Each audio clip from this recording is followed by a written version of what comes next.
Багш нар үндсэн цалингаа 2026 онд багтаж 3.5 сая болгох шаардлага тавьж 2 дахь өдрөө ажил хаялаа.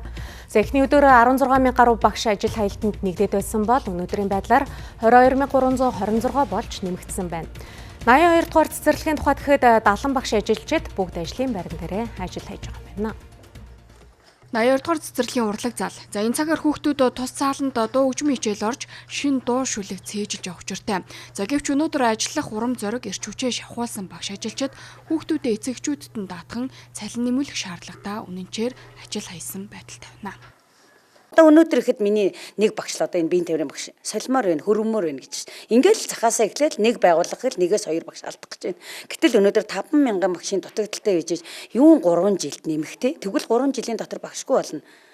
Тийм учраас багш нар маань одоо өөр мэрэгчлэр хөрвий, өөр мэрэгчлэрөө сурыг гэж тий. Тийм учраас яах вэ гэхээр ерөөсөө багшийн ганц ажиллах хөшүүрэг бол ерөөсөө цалин үндсэн цалин л нэмэгдүүлэх.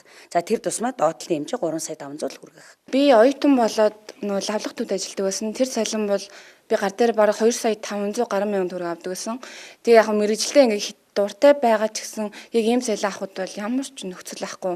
Тэгээ цаашаа бараг өөр мэрэгчлээ хөрвд сурах уу, одоо мэрэгчлээ орхих уу дээр ер нь бол тулчаал байж байгаа. Яг урт удаан жил ажиллаагүй ч гэсэн эхний жил ихэд яг одоо ийм бодолтой л байгаа та. Манай анги 44 хүүхэдтэй. Тэгээд манай аав ээжүүд болохоор цалин мөнгөө нэмүүлээ 2 багшаа хаанч хүрэлцэхгүй багш нарын цалин та нар бол үнэхээр хэцүү нөхцөлд ажилладаг болсоо ч үдэл гэж хэлсэн.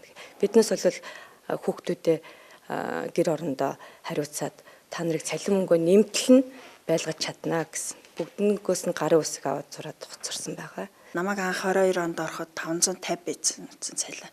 За тэгээ 670, 827, 950 гэдэг одоо бол сая 52 үндсэн цалин. Сая 52-оор хүн ер нь яаж амьдрах вэ? Тэ ойлгомжтой. Бүгд зээлтэй байгаа. Одоо тэгээд тоогоочоор ажиллахад манад оронтой байгаа дэвч ажиллах хүн олдохгүй байна. Хүчин өсдөж байна. Өгсөн 17 бүлгийн эцэгчүүдэд бүгдэнд нь мэдээлэл өргөхөд манай эцэгчүүд бол бүгд дэмжиж бид нар бол хүүхдүүдээ сайн харж байна багшаа. Та нар одоо ингээд ямар ч байсан энэ тэмцлийнхаа үр дүн үзээрэй. Ямар ч байсан цалингаа нэмэгдүүлээрэй гэсэн өгсөн баг эцэгчүүд маань. Ерөнхий олон улсын сургуулийн тухайд эх 7 хоногт педалтын 7 хоног таарч байгаа. За иймээс цэцэрлэгийн хүүхдүүдийг сургуулийн ах эгч нар нь харж үлдэх нь дийлэнхэ. За энэ нь хүүхэд ахуй нөхцөлд аливаа төрлийн эрсдэлтэй өртөх магадлал өндөр юм. За гэвч шийдэл тодорхой бус байгаагаас үүдэж багш нарын ажил хаялд хугацаагүй үргэлжилсээр байна. Цалин нэмэхийг шаардаж байна. Цалин нэмэхийг шаардаж байна.